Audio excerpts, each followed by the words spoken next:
Praise the lord. యేసు రక్తమే జయము. మన రక్షకుడు మన విమోచకుడైన యేసుక్రీస్తు పరిశుద్ధ నామములో అందరికీ వందనాలు. చిన్న ప్రార్థన ద్వారా ఈ రాత్రికాల వాక్యదానం చేసుకుందాము. పరిశుద్ధుడ మహాగణుడైన దేవ యేసయ్య, సర్వాధికారినైన మీకే వేలాది వందనములు, కృతజ్ఞత స్తుతి స్తోత్రం చెల్లించుకుంటున్న దేవ రాత్రికాల సమయంలో ప్రభు వాక్య భాగం ధ్యానిస్తుండగా వాక్య భాగం మాకు అర్థమైనట్లు సహాయం చేసి మీ కృపలో బలపరిచి మీకు మాదిరిగా మమ్మల్ని నడిపించమని ఈ చిన్న ప్రార్థన యేసుక్రీస్తు అతి పరిశుద్ధ నామములో అడిగి వేడుకుంటున్నాను తండ్రి. ఆమేన్ ఆమేన్. యోహాను సువార్త 3వ అధ్యాయం 35వ వచనం. తండ్రి కుమారుని ప్రేమించుతున్నాడు గనుక ఆయన చేతికి సమస్తము అప్పగించి ఉన్నాడు. ఆమేన్. దేవుడి వాక్య భాగం దీవించును గాక. ప్రభునందు ప్రియులారా, ఇక్కడ వాక్య భాగంలో గమనించినట్లయితే తండ్రి కుమారుని ప్రేమించుతున్నాడు కనుక ఆయన చేతికి సమస్తమును అప్పగించి ఉన్నాడు. అదేవిధంగా వాక్య భాగంలో గమనించినట్లయితే యోహాను సువార్త 5వ అధ్యాయం 20వ వచనంలో తండ్రి కుమారుని ప్రేమించుచు తాను చెయ్యి వాటినెల్లను ఆయనకు అప్పగించుచున్నాడని మీతో నిశ్చయముగా చెప్పుచున్నాను. మరియు మీరు ఆశ్చర్యపడినట్లు వీటికంటే గొప్ప కార్యమును ఆయనకు అగ్గుపరచును. యోహాను సువార్త 15వ అధ్యాయం 9వ వచనం.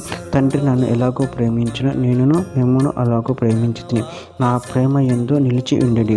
యోహాను సువార్త 17వ అధ్యాయం 26వ వచనం. నువ్వు నా యందు ఉంచిన ప్రేమ వారి యందు ఉండునట్లును నేను వారి యందు ఉండునట్లును వారికి నీ నామమును తెలియజేసి తిని ఇంకను తెలియజేసేదనని చెప్పెను. సామెతల గ్రంథం 8వ అధ్యాయం 30వ వచనము. నేను ఆయన యొద్ద ప్రధాన శిల్పిన అనుదినము సంతోషించుచు నిత్యం ఆయన సన్నిధిని ఆనందించుచు నుంటిని.